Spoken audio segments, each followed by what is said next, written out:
Assalamualaikum warahmatullahi wabarakatuh.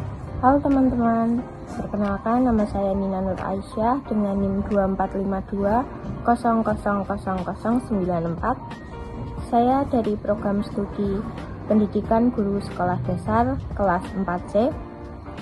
Jadi pada kesempatan kali ini saya akan membuat video reading vlog, yaitu membuat video membaca sekaligus mereview cerita anak.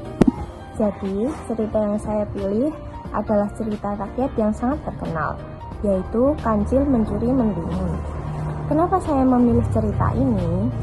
Nah, karena cerita si Kancil sudah sangat dekat dengan kehidupan kita sejak kecil dan banyak mengandung pesan moral di dalamnya yang sederhana tetapi sangat bermakna.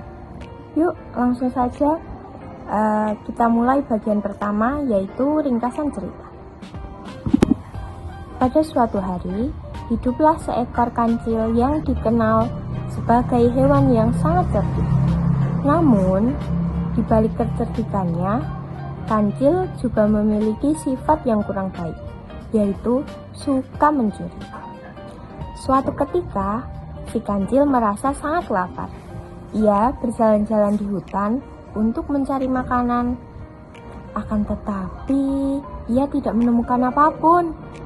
Hingga akhirnya, ia menemukan sebuah kebun mentimun yang tampak segar dan menggoda. Lalu, tanpa berpikir panjang, si kancil pun masuk ke dalam hutan dan mulai memakan mentimun milik Pak Tani. Mentimun itu terasa sangat enak dan segar, sehingga si kancil menjadi ketagihan. Sejak saat itu, si kancil sering kembali ke kebun tersebut untuk mencuri mentimun. Hal ini membuat petani merasa kesal karena hasil kebunnya terus saja berkurang tanpa ia ketahui siapa pelakunya. Akhirnya, petani tersebut memutuskan untuk memasang jebakan. Ia membuat orang-orangan sawah yang dilumuri dengan getah lengket agar hewan yang menyentuhnya tidak bisa lepas. Keesokan harinya, si kancil datang seperti biasa. Ia melihat orang-orangan sawah itu dan mengira bahwa itu adalah penjaga kebun. Si kancil mencoba menyapa, tetapi tidak ada jawaban. Karena merasa diabaikan, ia merasa kesal. Ia mulai menendang dan memukul orang-orangan tersebut. Namun, tanpa ia sadari, tubuhnya malah menempel pada getah lengket itu. Semakin ia berusaha melepas, semakin dirinya juga terjebak. Akhirnya, si kancil tidak bisa bergerak dan tertangkap oleh Pak Tani. Petani sangat marah dan berencana menghukum si kancil. Namun dengan kecerdikannya, si kancil berpura-pura takut jika dimasukkan ke dalam karung dan dibuang ke sungai. Padahal sebenarnya itu hanyalah tipu muslihat agar petani melakukan hal yang justru menguntungkannya. Petani yang tidak menyadari hal itu akhirnya mengikuti permintaan si kancil. Dan benar saja, si kancil berhasil melarikan diri dengan selamat. Lalu kita masuk ke nilai moral. Dari cerita ini terdapat beberapa nilai moral yang bisa kita pelajari. Pertama, kita tidak boleh mencuri ya teman-teman. Walaupun si kancil pintar, tetapi tindakannya tetap salah karena merugikan orang lain, yaitu Pak Tani.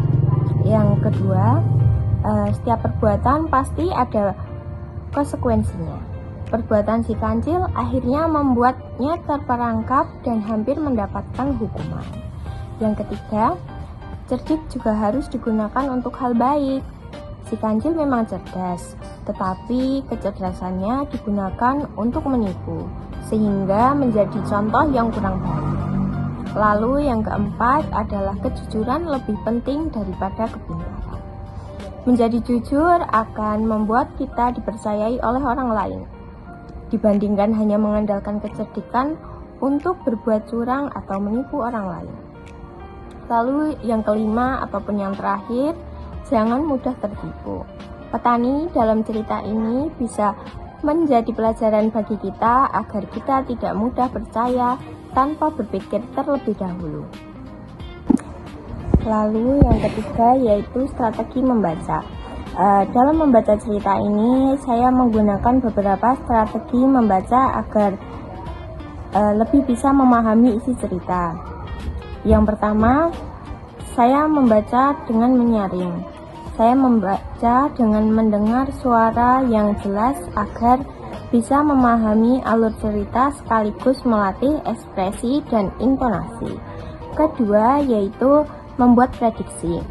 Saat membaca bagian awal, saya mencoba menebak apa yang akan terjadi selanjutnya. Misalnya, apakah si kancil akan tertangkap atau tidak.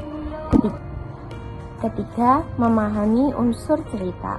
Saya memperhatikan tokoh, latar, konflik, dan penyelesaian cerita untuk mendapatkan gambaran yang utuh. Yang keempat yaitu menyimpulkan isi cerita dengan bahasa sendiri. Ini membantu saya lebih mudah mengingat dan menjelaskan kembali isi cerita. Dan yang terakhir, mengaitkan dengan kehidupan sehari-hari. Saya mencoba menghubungkan pesan cerita dengan kehidupan nyata seperti pentingnya kejujuran dan tanggung jawab. Lalu yang terakhir ataupun penutupan, jadi itulah reading vlog saya tentang cerita si kancil mencuri mentimun.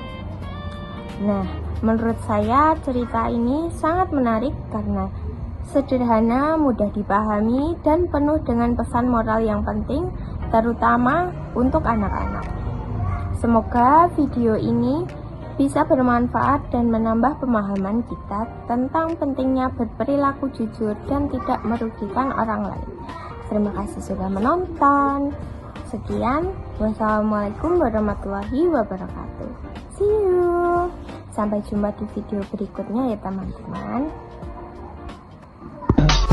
I just had to let you know you're